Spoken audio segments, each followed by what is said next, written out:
La soirée, des propositions concrètes pour revoir à la baisse le taux de chômage au Sénégal.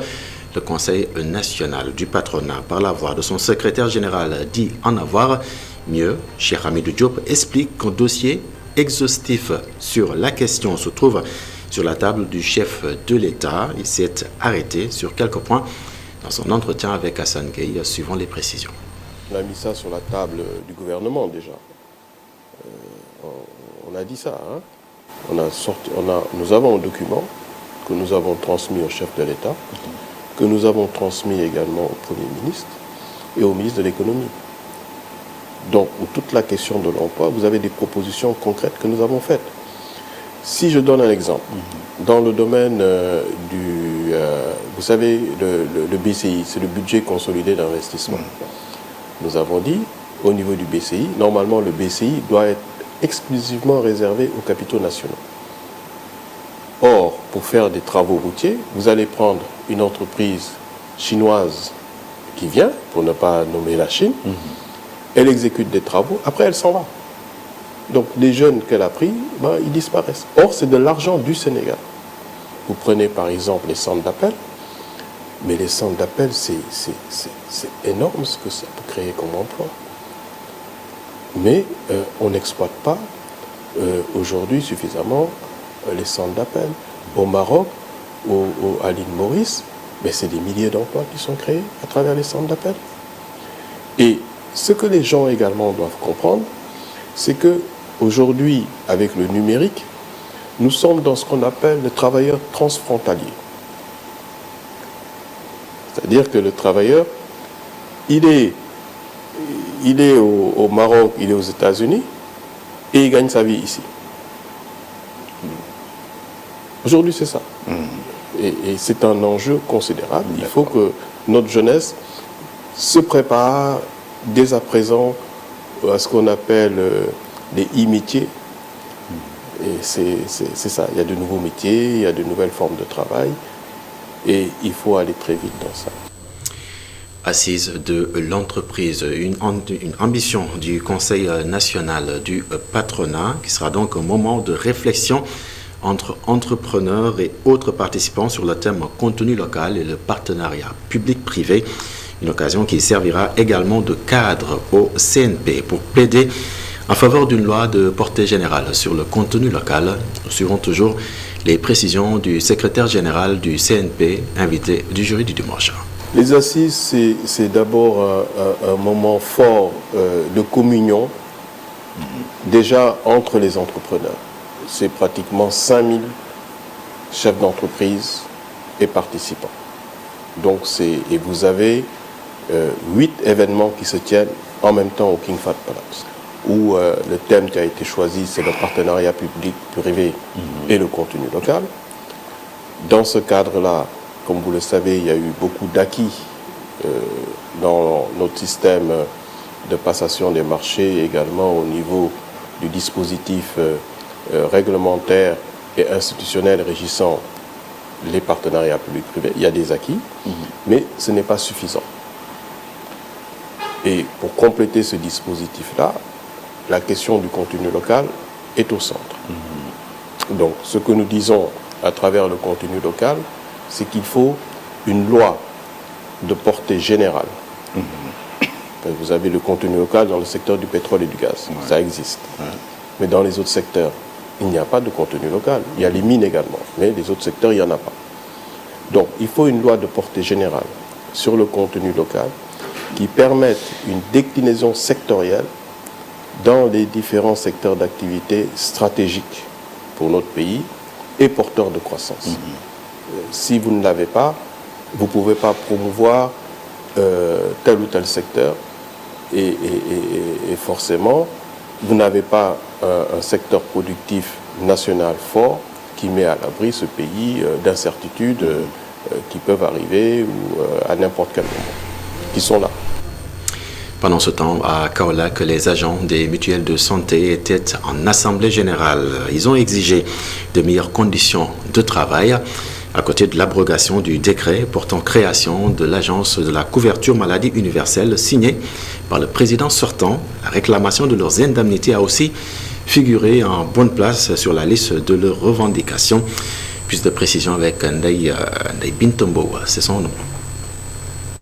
Depuis 2016-2017, l'État du Sénégal, à travers l'Agence de la couverture maladie universelle, s'était engagé à appuyer le fonctionnement, le paiement des salaires des UTG. Et ces UTG aujourd'hui sont devenus directeurs des mutuelles de santé départementales. Donc depuis 6 mois, il n'y a pas eu un paiement de ces subventions, ce qui est vraiment déplorable. Nous avons pu constater le retard aujourd'hui des paiements de subventions, des cotisations des classiques, parce que depuis 2021 jusqu'en 2023, l'État a accusé du retard à payer cette contrepartie de cotisation qui permet aux mutuelles de santé communautaires de pouvoir prendre en charge correctement les bénéficiaires au niveau des structures sanitaires conventionnées. Donc, en plus de cette situation, il y a également une situation sur la dette des BSF. Mais nous pensons également que l'ensemble de ces dettes accumulées, en tout cas, ne permet pas un développement des mutuelles de santé. Dans la mesure où c'est vraiment ces subventions qui permettent à la mutuelle de pouvoir prendre en charge correctement les bénéficiaires, de payer les prestations, mais également d'assurer un bon fonctionnement de la structure sanitaire. Les candidats au baccalauréat étaient tout aussi nombreux ce matin au monument de la Renaissance africaine pour assister à la grande synthèse de philosophie, un événement intellectuel animé par le professeur Songué Diouf. L'enseignant est revenu sur les 4 chapitres du programme de philosophie de la classe de terminale, avant de donner bien sûr des astuces. De leur côté, les candidats se disent mieux outillés, n'est-ce pas Mamadou Dian? Les candidates et candidats au baccalauréat se massent tôt au monument de la Renaissance africaine pour la grande synthèse de philosophie, dorénavant un rendez-vous des élèves. Ce n'est pas nous qui appelons finalement, mais c'est les élèves qui appellent parce qu'ils sont appropriés ce rendez-vous-là. Nous en sommes à notre 12e édition. Et donc les enfants reviennent toujours avec le même enthousiasme et on ne peut qu'en remercier Dieu. Parce qu'au début de l'aventure, c'est vrai que c'était un peu difficile, mais vous voyez ce que ça donne aujourd'hui. Et donc quand ils sont venus répondre massivement à cet appel-là, mais vraiment je dis c'est le leur parce que cette synthèse-là, on l'a initiée, mais elle ne nous appartient plus. Une grande révision des 4 domaines du programme, la réflexion philosophique, la vie sociale, l'épistémologie et l'esthétique, au grand bonheur des potaches, appelés à subir l'épreuve bientôt. La synthèse, elle était trop bien, franchement. On a appris beaucoup de choses, on a fait beaucoup de répercutations sur les leçons précédentes et c'était vraiment bien, oui. Le moral est bon pour vous? Oui, on gère. Ça nous a permis de résumer en quelques secondes certaines leçons qui vont probablement sortir en examen. C'est ça, et on a bénéficié d'elle. Ça va, c'était très intéressant parce que la leçon qui m'a poussé à venir aujourd'hui, c'est que plusieurs années, j'ai entendu parler de Songué Diouf, mais je voulais l'écouter en vrai. Et puis, le professeur M. Ndiaye, le collègue de Songué, il faisait partie de ceux qui animaient la synthèse. Donc, du coup, c'est ce qui m'a poussé à venir ici. Cette année, la 12e édition, un cheminement avec NSUP Afrique, un partenaire de première heure, et le parrain de la grande synthèse Amadou Ba. D'autres structures viennent en appoint. C'est une orientation là à l'accompagner, toujours dans le bénéfice, n'est-ce pas, des jeunes pour les aider à bien assimiler le programme, mais aussi à avoir tous les outils à ce qu'ils puissent se préparer par rapport aux épreuves de la philosophie. On a décidé d'accompagner M. Diouf parce que on avait entendu parler de tout ce qu'il fait pour la jeunesse sénégalaise. Comme je le disais tantôt, on aide les étudiants, c'est notre devise, partenaire des étudiants. Donc il est normal qu'on aide tous ceux qui aident les étudiants.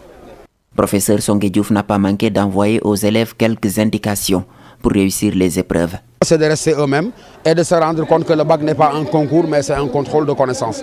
Et la différence, vous la connaissez très bien. Dans un contrôle de connaissances, il faut s'approprier les axes majeurs et les contenus principaux du programme, quelle que soit la discipline dans laquelle il s'agit. Candidats et candidates se penchent sur les épreuves de philosophie le 2 juillet. Éducation toujours avec le syndicat d'enseignants, Force nationale du renouveau de l'éducation, connu sous l'acronyme FNERE, qui vient donc de lancer le renouveau de l'éducation. L'ambition, selon son secrétaire général, est d'être une force de proposition, des propositions pour parvenir à un système éducatif efficace. Isidore Alexandre Sena.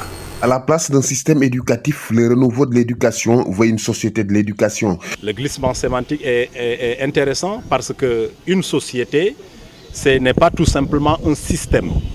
Alors c'est un ensemble de considérations, un ensemble d'identités, de valeurs, de compétences, de capacités, de tout ce qui fait l'homme dans son humanité. Alors que l'école doit prendre en charge et essayer de faire en sorte que les jeunes citoyens que nous avons dans nos institutions scolaires puissent offrir ce profil.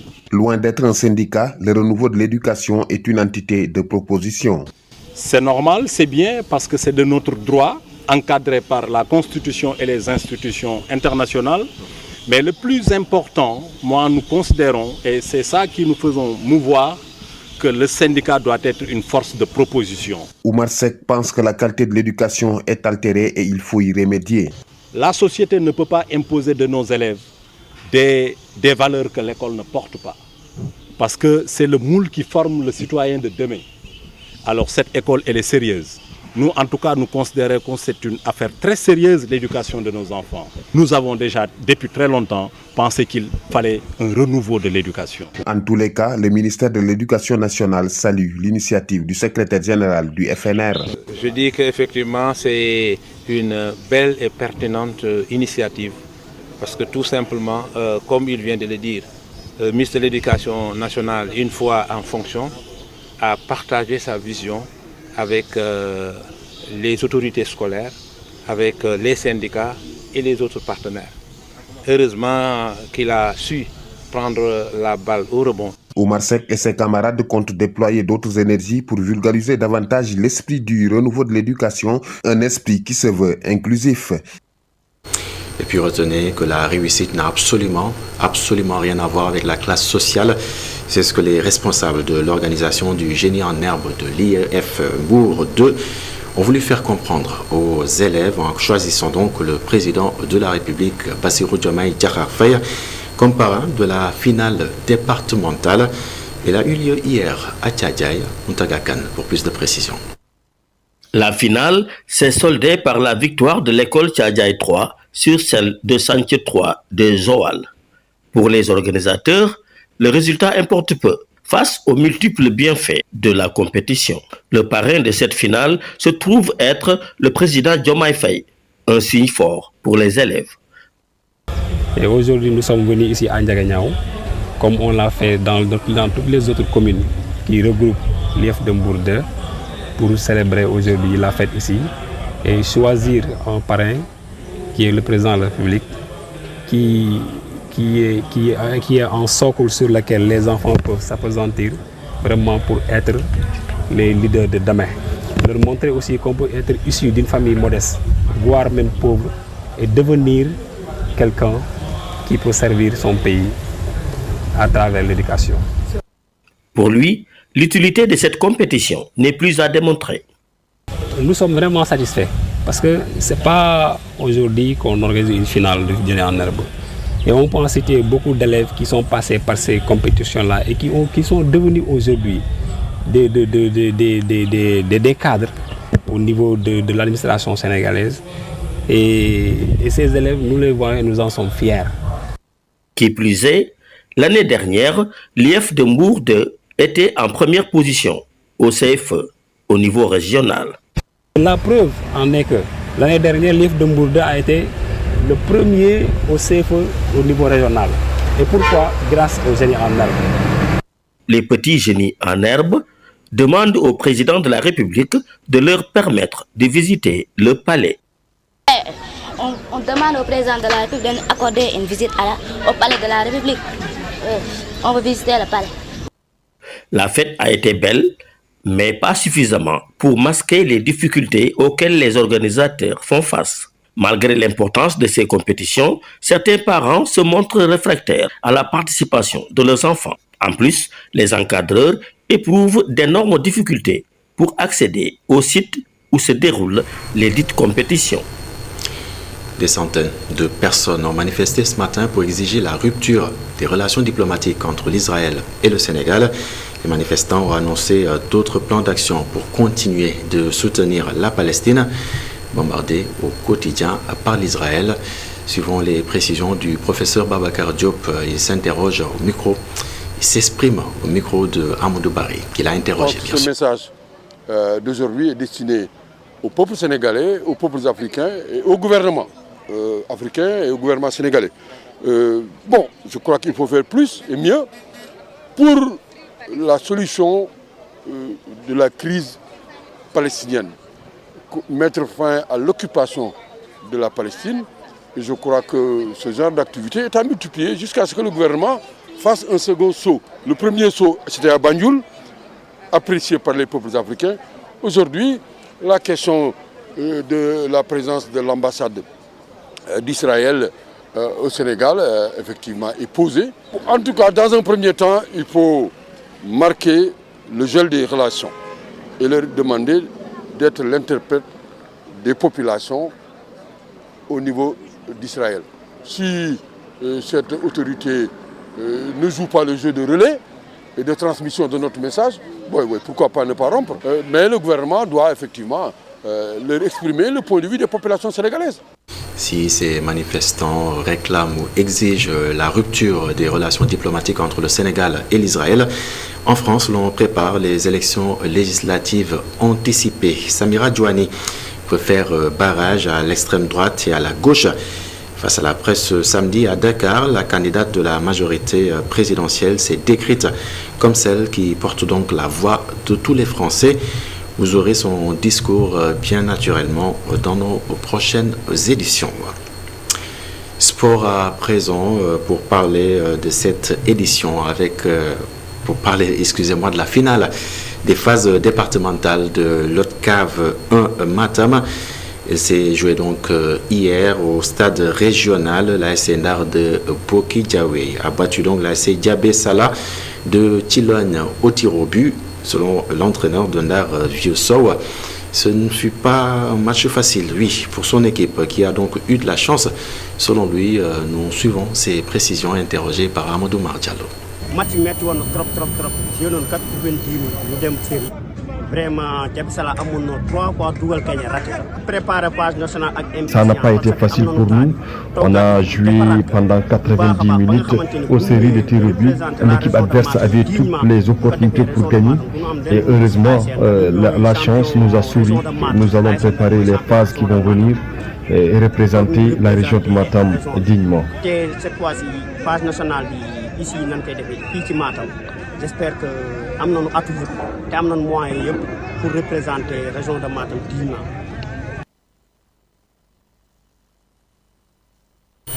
Et puis l'entraîneur de l'équipe adverse Diabé Sala réclame donc les 2 buts refusés par l'arbitre. Nous l'écoutons, il s'appelle Salif Seka.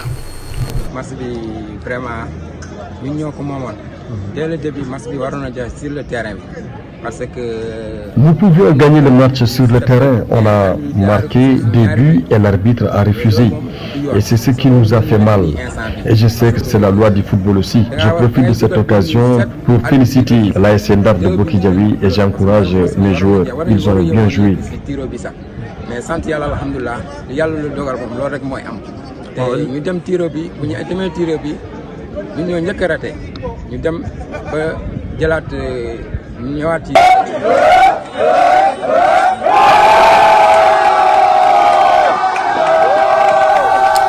Élément donc qui marque la fin de cette édition. Merci de l'avoir suivi. Excellente soirée en compagnie des programmes de la télévision d'ici et d'ailleurs.